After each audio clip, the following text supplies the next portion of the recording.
Hi, this is Douglas Block. Welcome to your Depression Recovery channel. I'm an author, teacher, counselor, depression survivor. It's noon on Wednesday, time for our normal Wednesday live video chat. And the big news here in Portland, Oregon is that it snowed last night.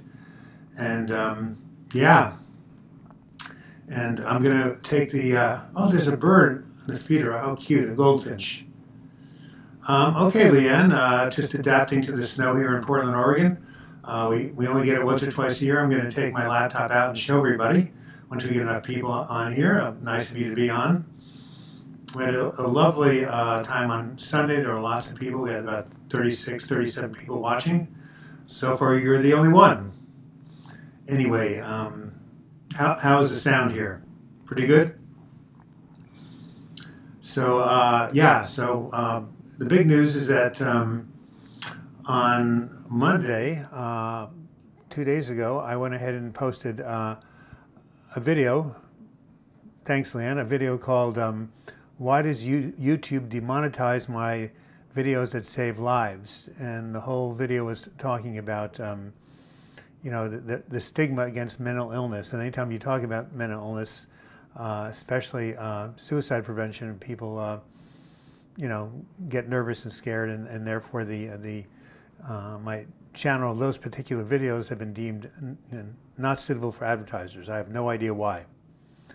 So, so that's one thing. I'm still getting comments on a video I did a couple of weeks ago about anger, and the one that's coming up this coming Monday is called "When Do Spiritual People Get Depressed?" There's this belief out there that if you're on a spiritual path and you're holy and you're meditating or you're praying, you shouldn't be depressed. If you are depressed, you're not practicing your spiritual path well enough, or you're not meditating enough or praying enough. And of course, this is absolutely not true. I talk about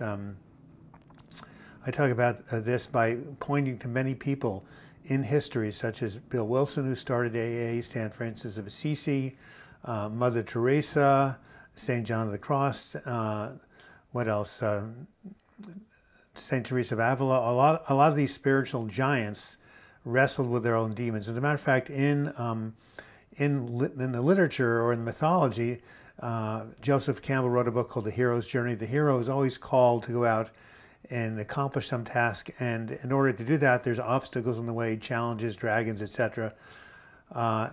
Here we are, Linda Stokes, still sunshiny here in Alabama, 70 degrees, but expecting storms. Well, I didn't realize that Alabama had kind of Florida-like weather, but I guess so. It is the same latitude, or a little further north in Florida. I'm looking outside. There's a lovely goldfinch at my feeder out here. You know, during the winter, the birds depend on our feeders, and it's so great. The goldfinch, the feeder is about maybe 6 feet from my computer, where I sit all day and write these scripts. Beautiful day in Southern California. Oh, gee, I had no idea that's where you lived. Well, Southern California does have lovely weather. That's why everybody moved down there. Anyway, this goldfinch is still out there on my feeder, just eating the sunflower seeds to its heart's content. I'm glad with the freezing weather out here in Portland, 33 degrees and snow all over the ground, I'm glad that the goldfinch has a place to eat. 66 in Buffalo, New York. My God, that's February.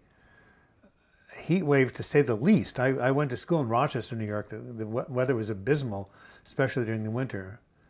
Alex, in Romania, it's night. Yay. Yes, Alex, you've been here before.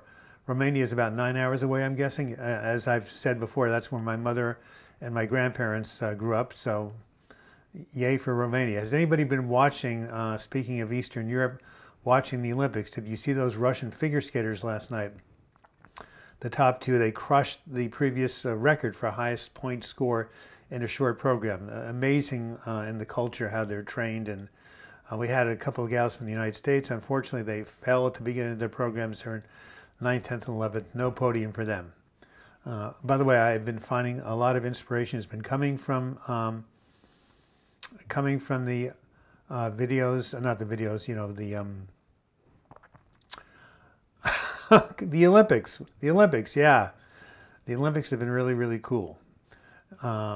Especially the figure skating, but those people who do the slopestyle skiing and go up in the air and twist and turn 4 or 5 times, how do they even know where they are? And how do they not fall on their heads? I don't know which part of Romania was my mother from. I'd have to ask my brother, who might know that. My mother passed away in 2002. So I'll have to ask my brother if he knows. So I should have asked her, but I never did. Leanne says, yes, she's watching the Olympics and she loves it. Well, good for her.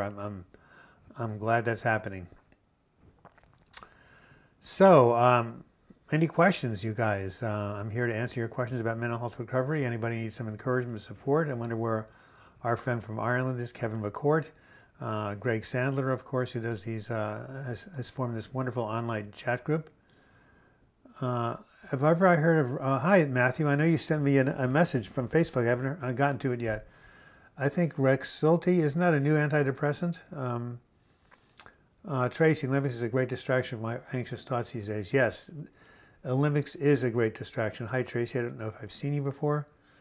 By the way, a little quick ad. My Patreon channel, I've just have 63 subscribers. I'm trying to get 65 by the end of the month. By the way, my birthday is tomorrow. I'm turning 69. So if anybody can sing happy birthday, I'd love to hear it right now. That was a joke because, of course, you can't sing on the live chat. Or you can, but I'm not going to hear you. Speaking of which, what did one elevator say to the other? I think I'm coming down with something.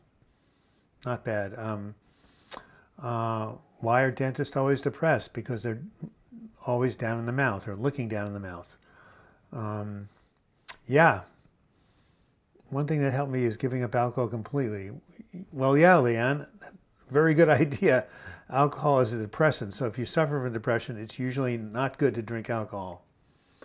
I'll tell a Joe Osteen joke I told a couple of weeks ago.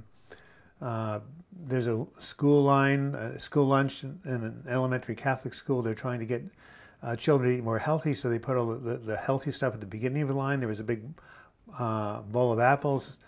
And as the children were going to eat the apples, they noticed a sign that one of the nuns had written, take only one apple per person, God is watching. At the very end of the line was the junk food, where there was a whole bowl of chocolate chip cookies. And one of the kids wrote a sign that said, take all the chocolate chip cookies you want, God is watching the apples. I thought that was very cute. Hey, Larry Lester, I'm the guy who asked about your stance on kratom for anxiety. Happy birthday. Yes. What did I say about kratom, since I don't even know what it is now? Just mentioned that because a lot of people use it as escape. Yeah, Leanne, very, very good mentioning. Yes, of course. So many people in my support groups have dealt with alcohol addiction. Absolutely. Happy birthday to you. Happy birthday. Have very nice, Linda Stokes. You sang it right on, right in the words. Very cool. Oji says, I experienced my first hallucination in a long time. The voice just said the word county, but I don't know if I was supposed to mean. Probably it meant absolutely nothing. I don't know why, Doug. I've been having a lot of suicidal thoughts. Well, that's not very good. We had a gal in my Monday group had a lot of suicidal thoughts, and they put her on Prozac. So that seemed to stop them. So I wonder if you're trying any medication that might help. And I could go on my phone right now and look up what you just asked about, or maybe it was not you. Somebody asked about a kratom. That was Larry Lester. Larry, so what is Kratom? I'd like to know. I don't want to be distracting, but yeah, I don't want to look it up on my phone, but maybe you could let me know. So yeah, I don't know why you've been having suicidal thoughts, Matt. Probably because you're depressed. That's what happens when people are depressed. Anyway, in this YouTube video, we talked about the fact that, you know, videos on heart disease, preventing heart disease, have advertisements. Videos on cancer prevention have advertisements. Videos on treating diabetes, so you don't go into insulin shock and die of diabetes, they have advertisements. But videos on suicide prevention do not have advertisements or limited ads because it's not deemed advertiser worthy. Now I say to you, what is the difference between a diseased brain and a diseased heart and a diseased liver or diseased, kidney or pancreas? Nothing. But somehow when the brain is diseased and the brain becomes dysregulated, somehow, you know, that's not supposed to be as advertiser friendly as saying that someone is, you know, got heart problems or smoking. Dave Piquel, nice to hear from you from Vancouver. Did it snow up there? It snowed down here. Thanks, Matt. Well, Pearly Bonda, hello from Texas. Is Grace's love? Do I have a P.O. box? I need to send you a birthday gift. Well, what about to my address? You can look it up on my healingfromdepression.com and go to contact. So if you want to send something to me, just go to www.healing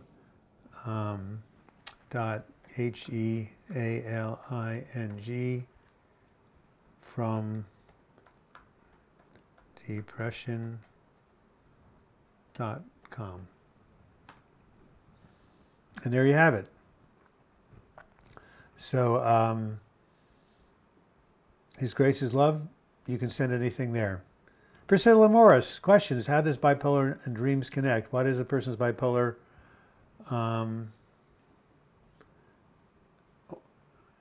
Have dreams? Well, Priscilla Morris, everybody dreams. That's the brain trying to process what happened during the day and work through some of the conflicts and issues. So bipolar people just don't dream. Everybody dreams. David Starkleather, kratom is this new herb that's, oh yeah, I've been going around. That's right. Thank you, David. No law outright bans, but it's thought to be addictive. It's a substitute for narcotics, but without supposedly the severe high, kind of like Suboxone. David, thank you so much. Yes, I looked it up. Yes, it is an herb. Yes, it does have a downside, and there is no regulation on it. Thank you. Leanne says, I guess how society perceives mental illness. I hope it will change. Well, it is changing, but not fast enough. If you want to help it change, you should join this organization, NAM, the National Alliance on Mental Illness, right here. Except that's an L, not an I. Well, I guess it is an I. Yeah, go join NAMI, Leanne. Become a member and find your local chapter where you are, where you live. And I guess you live in Buffalo? Yeah, they have a chapter in Buffalo. And they are working very hard to erase the stigma around mental illness. Pearly Bonda says, I've been down these days, haven't been able to open my YouTube makeup channel. Yeah, well, that takes some effort. I don't know how you do it, Douglas. Well, I don't know either, but in 2015, when I was really suicidally depressed and hardly functioning, somehow I managed to continue to make one video a week. As a matter of fact, some of my most popular videos, like the one on rumination, I was doing this video on rumination. I was ruminating the whole time.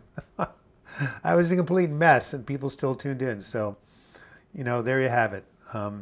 So yes, what did Woody Allen say? 80% of life is showing up. Larry Lester, kratom is a very controversial botanical used to treat all kinds of mental illness as well as opiate withdrawal. FDA wants to ban it because Big Pharma is losing money. Well, yeah, that would make sense. Thomas Lucia, hi Doug, I was wondering how to learn to trust your feelings again after being suicidal. If your deep feelings can make you feel that life is over, can you trust them again? Absolutely, Thomas. You can trust your feelings after you come out of a depressive episode. Once you're feeling well, I mean, and also you should run your feelings by other people. So if you say, my life is over, I'm suicidal, and your best friend or your partner, or, you know, someone says, no, that's not the case, then you know your feelings are misleading you. But if you say, my feelings are telling me that, you know, I want to have some joy, I want to take up a musical instrument, then if people say, yeah, that's a good idea, that's a good idea, you know, then you know your feelings are okay.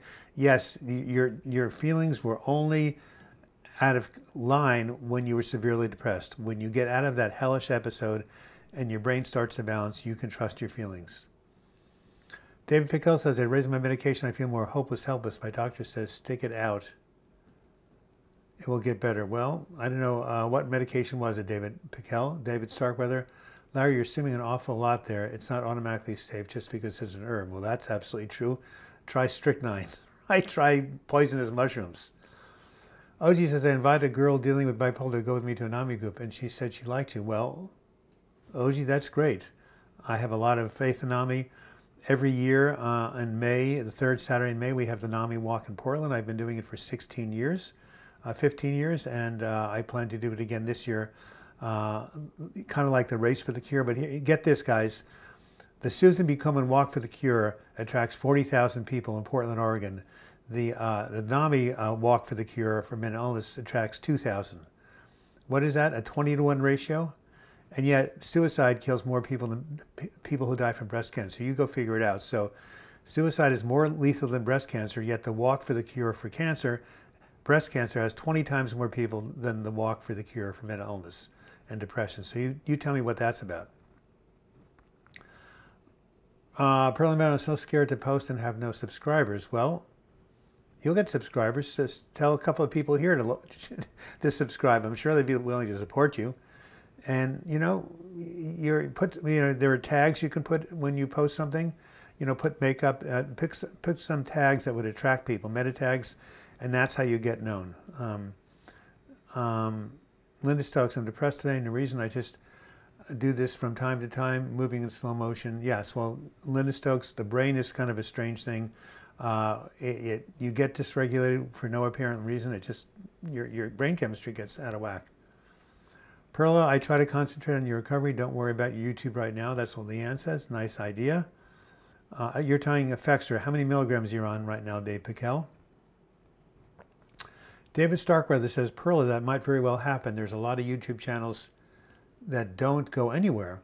Don't let that hinder you. You shouldn't be ashamed for having no followers. You're in good company. That's right. I only have 3 followers right now. So, I'm just getting started. No, it's a joke. I have 8,400 last I checked. Guess what? I'm going to hit 10,000 followers sometime, I think by the end of May. We'll have a big party here. Pearly Bond, Leanne, I've been doing great on my recovery since December. Douglas, know my story, and several of you guys, thank you. David Seaman, 123, says hello. Perla, adopt what the hell attitude and have fun with it. I like your attitude. Speaking of what the hell, anybody who subscribes to my Patreon channel will get a free ebook of When Going Through Hell Don't Stop, an anxiety survivor's guide to overcoming anxiety and depression. The thing I am most proud of in my life, describing my depressive episode 20 years ago, which almost killed me. And yet, through the power of a group of loving people and prayer, I was able to come out of it. And that's what got me started on this whole ministry. So sometimes when bad things happen, it's really a good thing. Like my depressive episode 20 years ago was the worst thing I've ever gone through. And yet it led to my book, Healing from Depression, my Healing from Depression website, my newsletters, and finally this YouTube channel in 2012. So have you ever had that happen? Something bad happens, but it turns out that good can come out of it. Pearlie says, thank you all. Larry Lester says, I'm starting to think untreated OCD intrusive thoughts are at the core of illness. I've been in hell for over a year now. I had a 2-month break before it came back with a vengeance. Well, Larry Lester, have you ever heard of a medication called Luvox, which 2 members of my Tuesday night support group take who have severe OCD? It helps stop those intrusive thoughts, or at least, calm them down a little bit. I recommend you talk to your prescriber about that medication. It's an SSRI antidepressant. Okay, so I'm going to, right now, give you guys a little bit of a treat.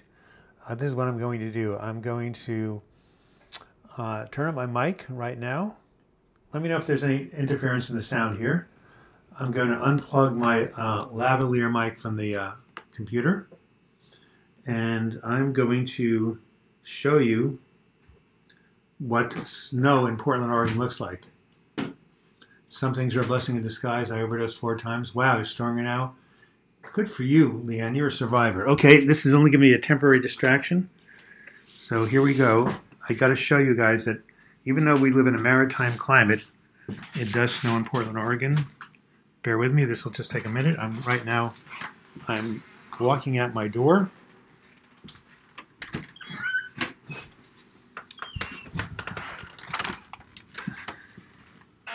All right. So there you have it. What do you think? Does that look like snow to you? There's my car with snow on it. Wow. 4 inches of snow. I get in Buffalo, that's probably butkus, right? Nothing. Goat droppings. Here's some more snow. Pretty nifty, huh? Just did a 360. One more time. Looking south. Streets. Car covered. There you have it, right there. So my Tuesday group was canceled, but we're going to meet either today or tomorrow. That's snow in Portland, Oregon.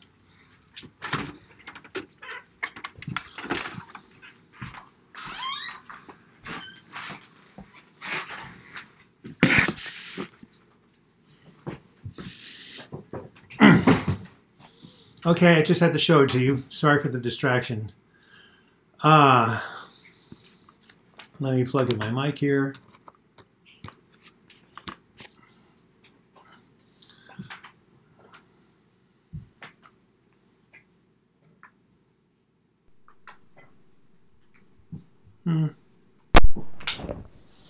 All right. Perla says, thank you all and God bless. That's nice. I'm still been helping Mexican women in church from depression, giving out food to the homeless. 1 month. Danielle is helping all you guys. Thank you very much. Well, that was great. Thank you, Pearl and Brenda. What do you guys think of the snow? Believe that Doug, some things are blessing in disguise. That's right, Leanne. David Starkweather, Larry, that's an interesting idea. It's kind of at the heart of what Eckhart Tolle contends. Illnesses are caused by extreme identification with your thoughts. Well, obviously, yeah. But, who doesn't identify with their thoughts? That takes like years of meditating in a monastery. Beautiful snow. Thank you, Linda. We only get it once a year. I thought I'd show it to you. I appreciate yours and Douglas's input greatly. Yes, David, you've got some great insights. It's great that you're here. And I like the what the hell attitude. Have fun with it. By the way, the shortest vision statement I've ever heard is, "Oh hell, I'm well." Any other comments about the snow out there?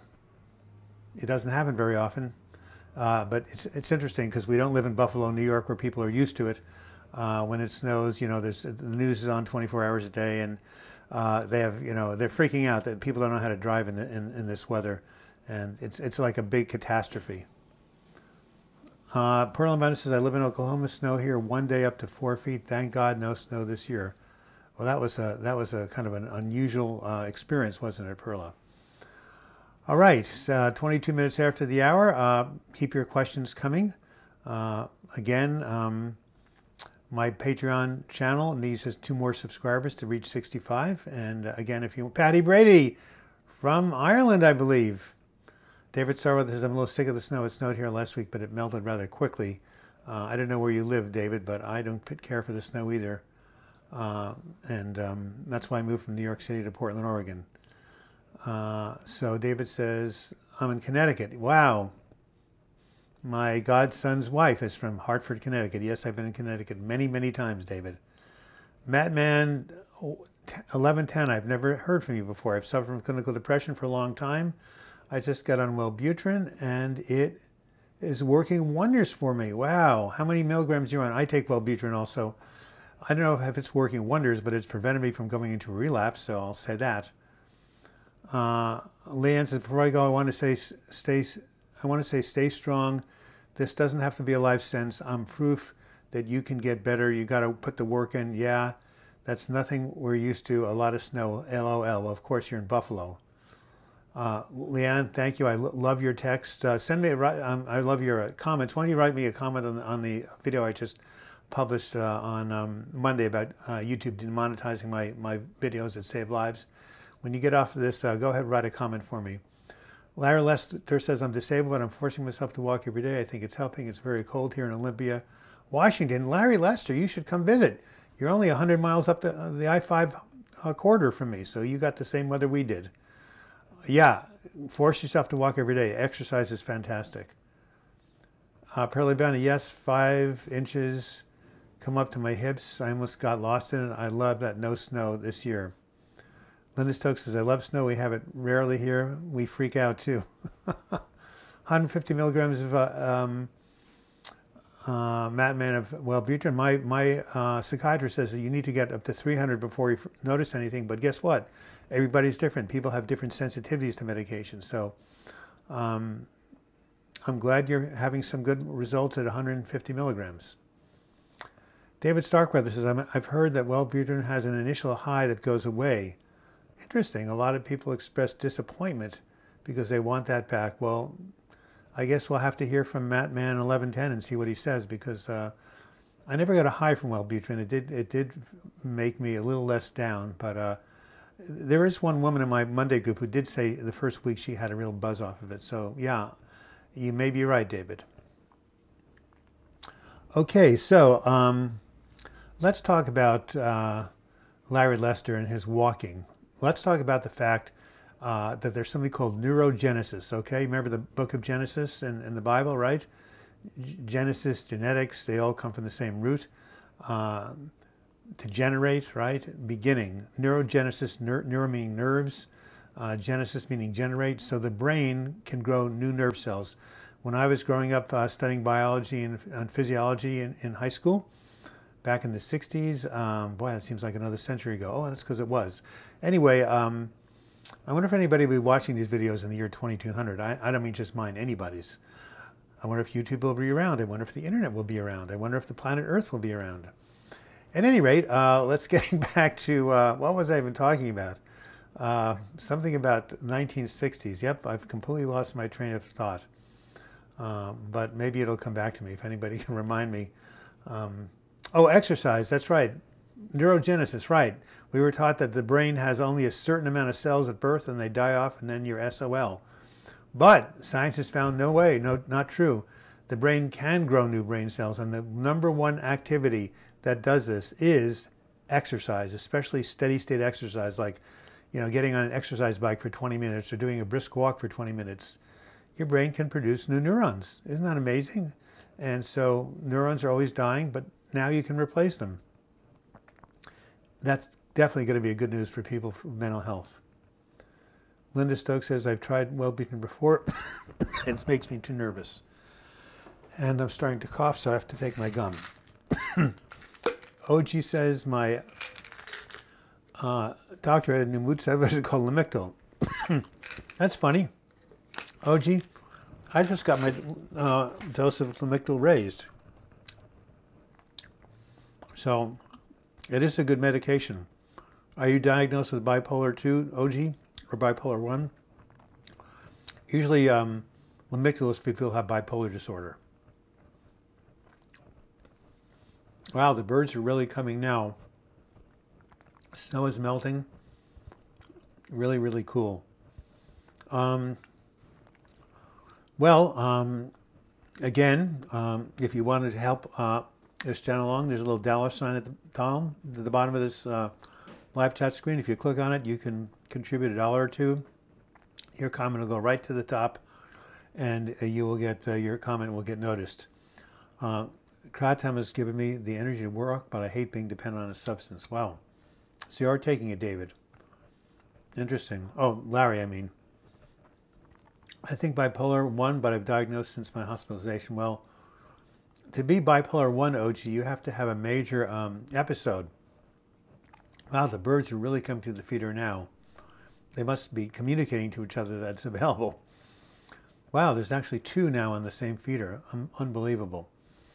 So, OG, did you ever have a manic episode where you went days without sleeping, that your thoughts were racing, that you were grandiose, you thought you were the king of the world, you spent too much money, you were, talking rapidly and talking things that were nonsense to people? That's bipolar 1. So let me know if you had that happen. Otherwise, you shouldn't have that diagnosis.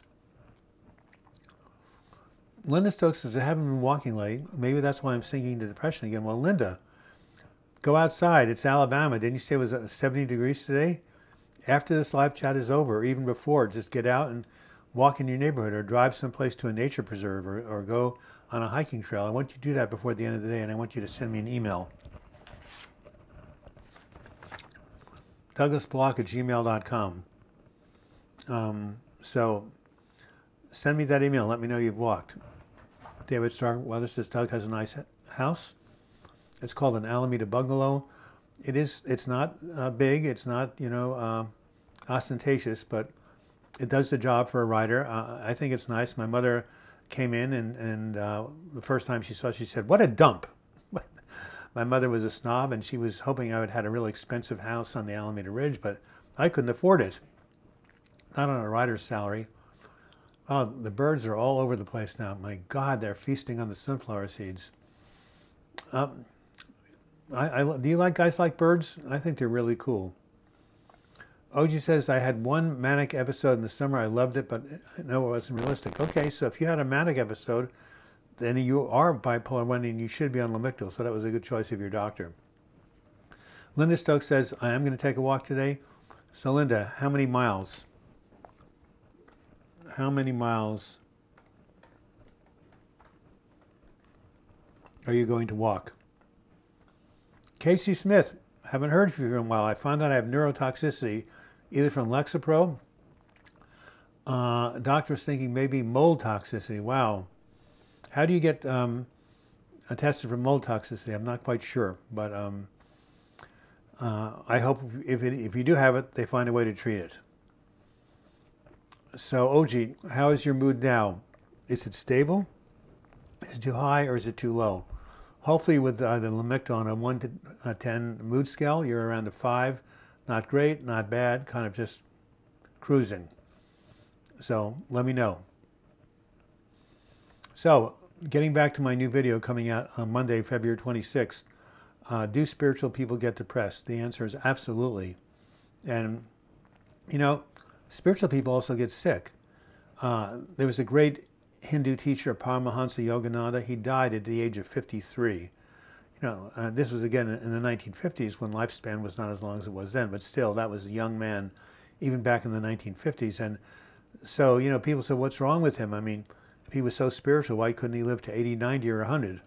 Well, he had finished what he came to do on earth. He attained samadhi, which is a state of bliss and realization, left his body. So, you know, who knows how long each of us is supposed to live. You know, and in terms of getting sick, some people come in with karmic lessons that illnesses teach them. So you can't really tell from a person's external life how spiritual they are. Of course, you can tell in terms of, you know, how they treat people and how much love they express, but not whether they've been depressed or sick. Thomas Lutz, do you still meditate, Doug? Not enough.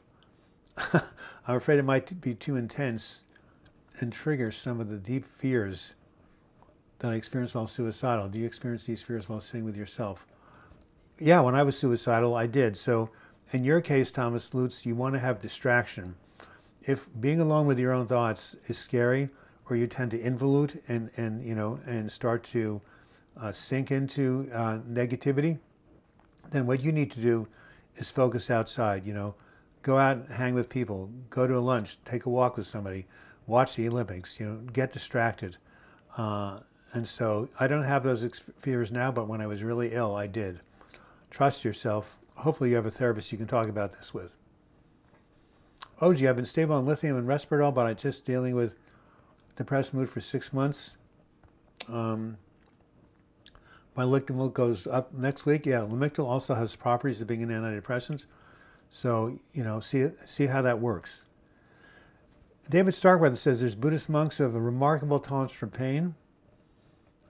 They take pride in not having pain meds. Interesting. Well, I guess if you're really meditating and you can separate your mind from your sensations, you can detach from pain. But boy, I'm not one of them. I'm a big sissy when it comes to that. Fortunately, I don't care for opiates, so I don't have any... you know there were 61,000 deaths, overdose of opiates? Larry Lester, $10. God bless you, my friend. Thank you for your generosity. I really appreciate it. Let me know if there's anything I can do for you, Larry. Again, you can email me with any lengthy question, douglasblog@gmail.com, or you can essentially just go ahead and write something in the comment section. David Matt Man 1110, I brought your book and it's supposed to arrive today. Before, I was too depressed to read, but now that my depression is starting to lift, I thought I might try reading your book. Is that this book right here, Healing from Depression, 12 Weeks to a Better Mood?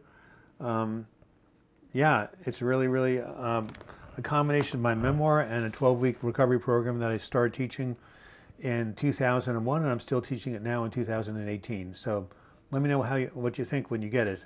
My email address is in the back of the book. Linda Stokes says, I usually walk on a trail through the woods around my house. I need a Fitbit, so I'm not sure how many miles is up and down hill. So, you know, a Fitbit, by the way, Linda Stokes costs maybe $70, $80. But if you go to Kaiser Permanente, they will give you what's called a pedometer, P-E-D-O-M-E-T-E-R, pedometer. Like, it measures how many steps you've taken, and it's free from Kaiser Permanente. And I bet you can get a couple of free ones from your doctor or some inexpensive ones. So A Fitbit is much fancier. I think it also talks about your heart rate or shows your heart rate. But if you just want to know how far you've walked, get a pedometer. I'll spell it right here.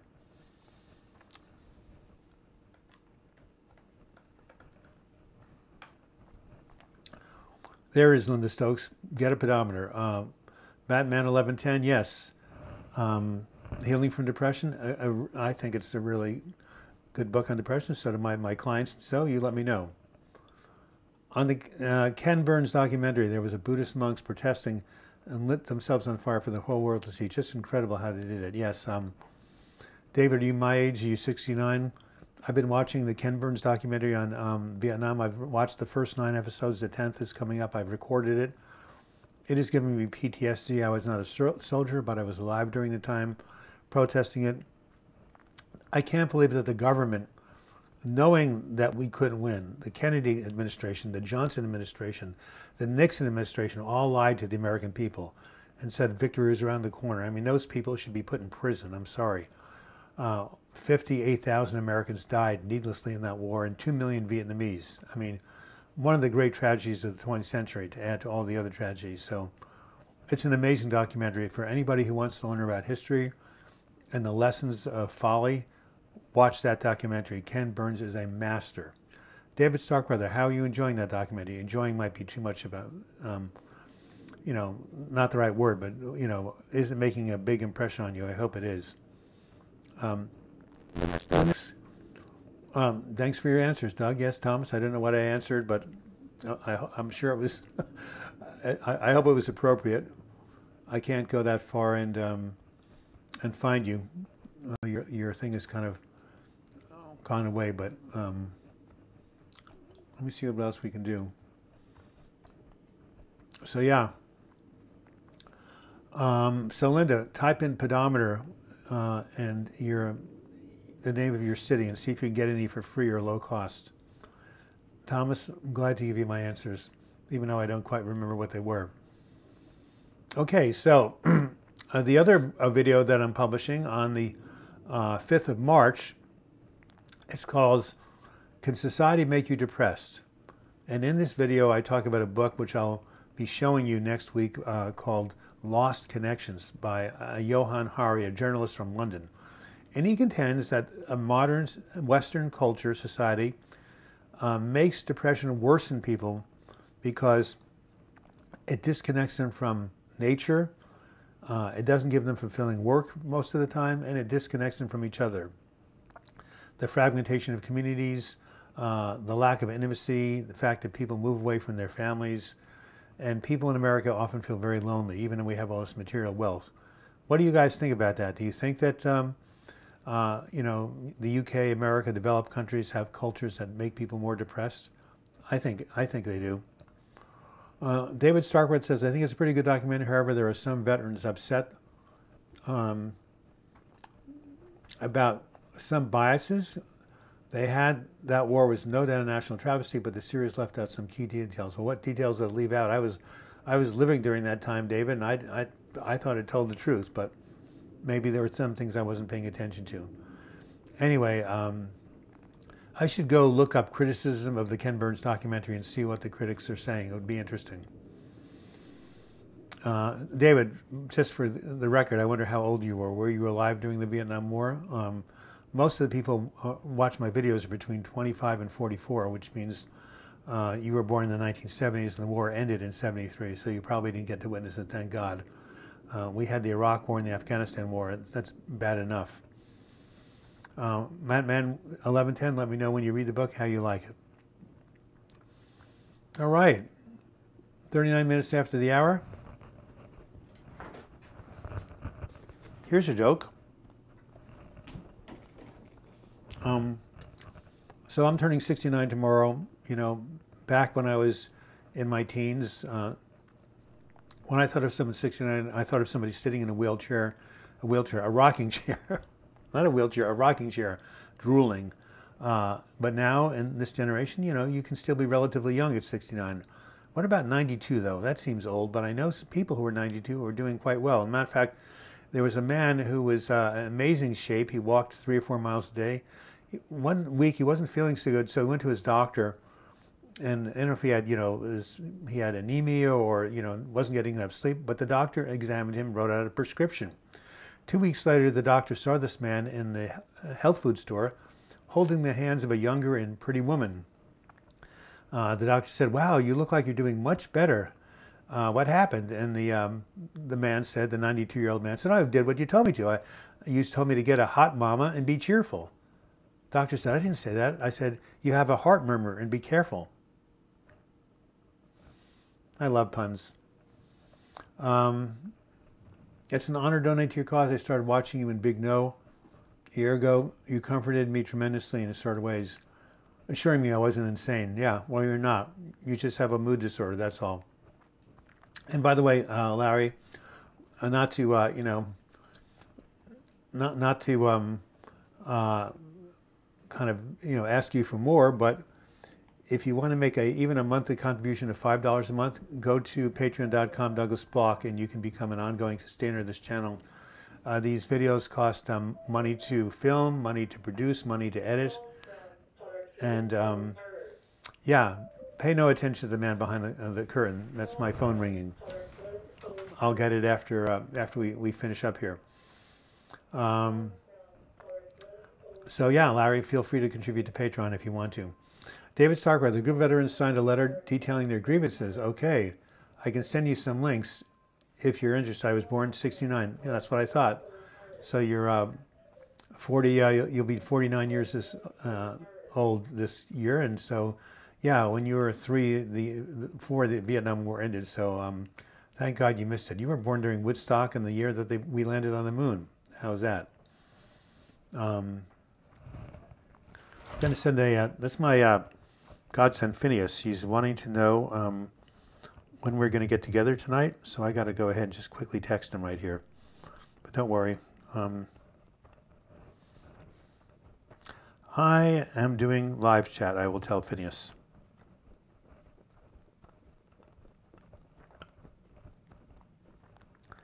Anyway,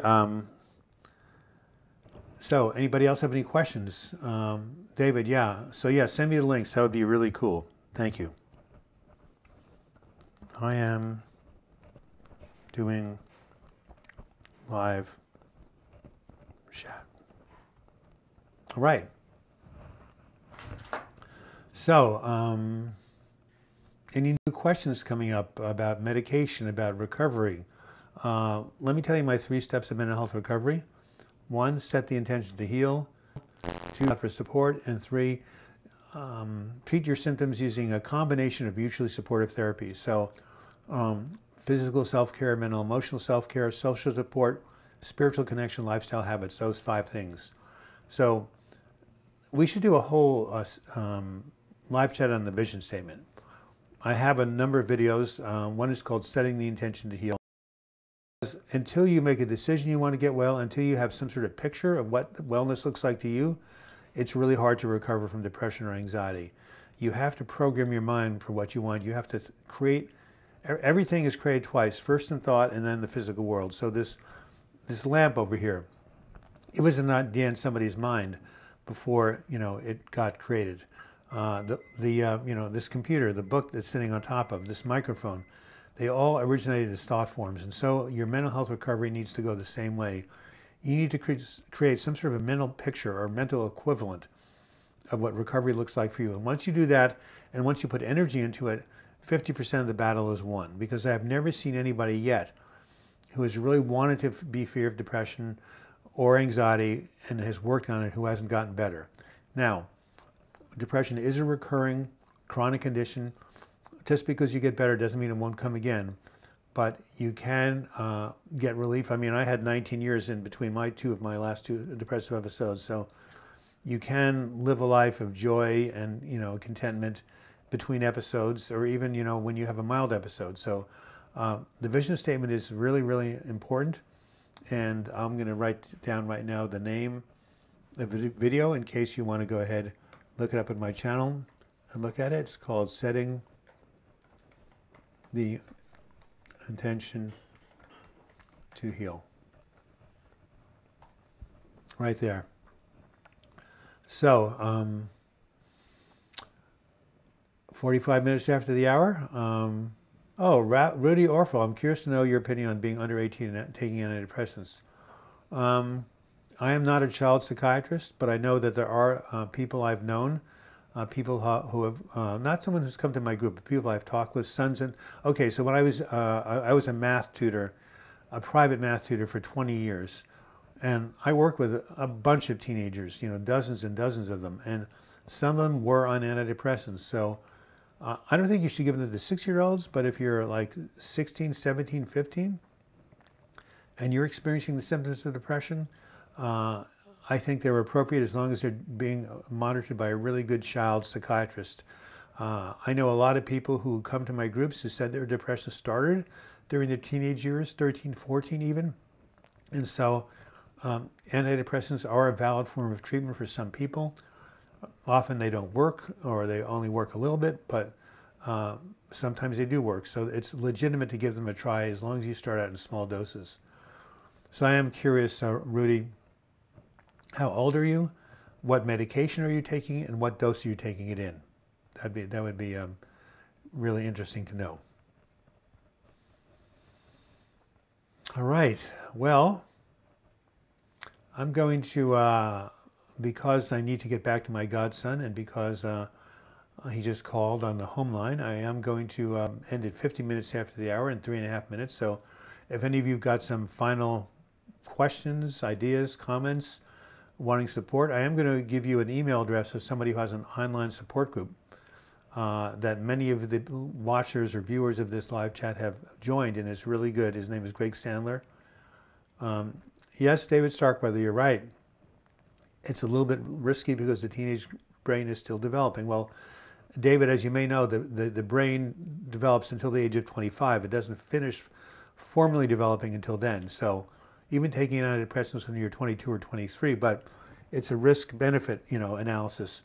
Is the risk of going into a deep depression or maybe even being suicidal, I mean, is that, does the benefit of treating that outweigh the risk of maybe having the antidepressants affect your brain? And I say yes.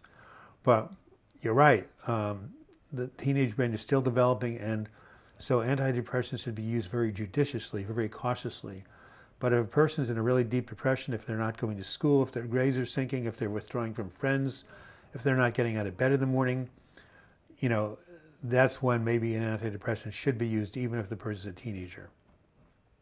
So here's the email address of a guy named Greg that you can write if you want to get on his online support group.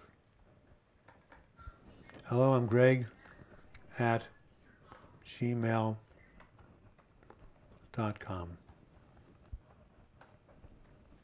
There it is right there. What do I think of Effexor, says Brad Virtue? Effexor is a medication that has helped many, many of my clients. I myself had an adverse reaction to it, but one man's meat's another man's poison. It's a perfect legitimate, it's an SNRI, it works on norepinephrine and the serotonin receptors. So, yeah. Larry Lester, I was put in Lamictal 3 months ago, not effective. I'll ask about Luvats next week. I rely on Seroquel daily to help me eat and sleep. Well, Seroquel will definitely increase your appetite and will help you sleep. Brad, me too. Is it helping you? Says Brad. Says about Effexor. David Pickell says to Brad, is it helping you?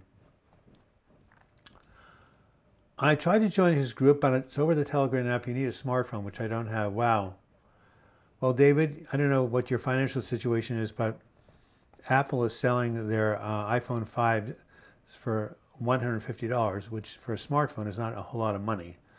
My brother sent me one from my partner, Joan. He got one for his son, so maybe you want to investigate that. Linda Stokes says Effexor is the only thing I can take to keep me from getting too nervous. And is that interesting?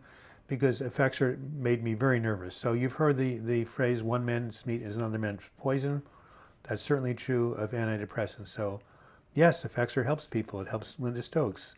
It may be helping Dave Pickell, and it may be helping Brad Virtue. Keep me up to date. Here's my website where you can leave some comments, healingfromdepression.com. And here is douglasblock@gmail.com. David Starkweather says, I don't have a smartphone by choice, to be honest, just a landline. Wow. It's amazing. For somebody your age and your 40s, that's unusual. I mean, usually people, I mean, I don't know what the statistics are, but I'd say at least 90% of the people in the world, even in developing countries in Africa, have smartphones, or at least cell phones. They can be a flip phone, obviously. But well, that must limit you a little bit. Well, I hope, do you have a computer at least, David, where you can get on the internet? Well, of course you do. You're on this live chat. So you do have a computer. Excellent.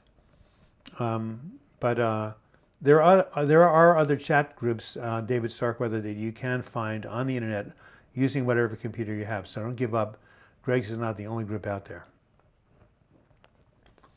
Any final questions? I'm going to, I guess, call it a day after 51 minutes. I hope this has been helpful for you. I hope you've got your questions answered. Linda Stokes, addicted to my smartphone? Yes, a lot of people are. And David says, I know it's unusual. I just hate the thought about being tied to one of those phones and so absorb them and they miss the moment. David, you do not have to let the phone make you its prisoner. I have a smartphone. I need it because I need to get texts from my clients. I do not sit there all day on Facebook. I do not sit all day on Instagram. I do not sit there all day on what do you call it, LinkedIn.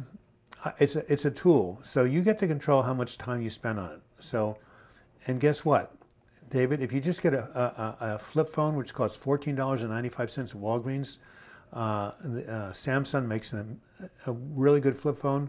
You can send texts, receive texts, and make phone calls, and you don't have to worry about getting absorbed in them and going to websites or Facebook or anything. So just get a $15 smartphone, get a track phone. You pay like 10 cents every time you make a call, and just have it there in case you need to text somebody or get a hold of someone. Well, Brad Virtue says, thanks, it can help with anxiety, but some seems never depression can make me feel detached. Kind of tough. What are you referring to, Brad? Affects her? I'm not quite sure. Never ever. Well, I'm glad I didn't hang up at 45 minutes. It's 52 minutes. I've extended it. I knew you'd show up. Nice to hear from you. I love your comments on my YouTube channel. Again, I dedicated my video on how to be happy to the rest of your life to you. I hope you saw that. And I know it's been a tough life for you, and I know you're, by yourself a lot, but I hope you can reach out to people and get some sort of connection. David Starkweather says it's a good idea. Now I have to keep from losing it. Well, of course, if you had an iPhone, there's something called Find My Phone. The computer will track it down. But for $14.95, even if you lose it, David, you can replace it. Put a piece of tape on the back with your name and phone number, your landline phone number, that is. And if anybody finds it, they'll call you. I'm sure they don't want to steal it because everybody wants a smartphone. So that's what I would do. All right, so thanks everybody for being here. Remember, I have live chats every noon, Sunday and Wednesday Pacific time. So that must mean it's 2 o'clock in Alabama when it happens, 3 o'clock in Buffalo, noon in California, 8 o'clock in the UK. We haven't got a whole lot of UK people today. And of course, every Monday morning, I publish a new video every week. I've been doing it since 2013, even though the channel started in 2012. And thank you, Never Ever. Thank you, David Starkweather, right, for wishing Never Ever that he feel better and for reaching out to him. At gmail.com. And you didn't get a notification? Wow. How did that happen? Something must have gone on. Anyway, so Never Ever, I think you're in Utah, right?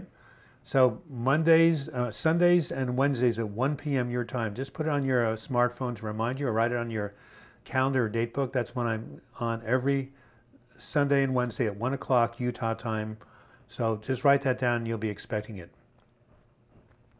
David Stark says, anyone want to chat? I'm here, starkd88@gmail.com. And Never Ever says, thanks. Yeah, Never Ever, you can go ahead and email David. And thank you for being here. But David, remember, Never ever remember 1 o'clock Sundays and Wednesdays, okay? All right. See you guys later, and I hope you have a great rest of the week, and I'll see you again on Sunday. And until we meet again, I wish you the best in your mental health recovery so much.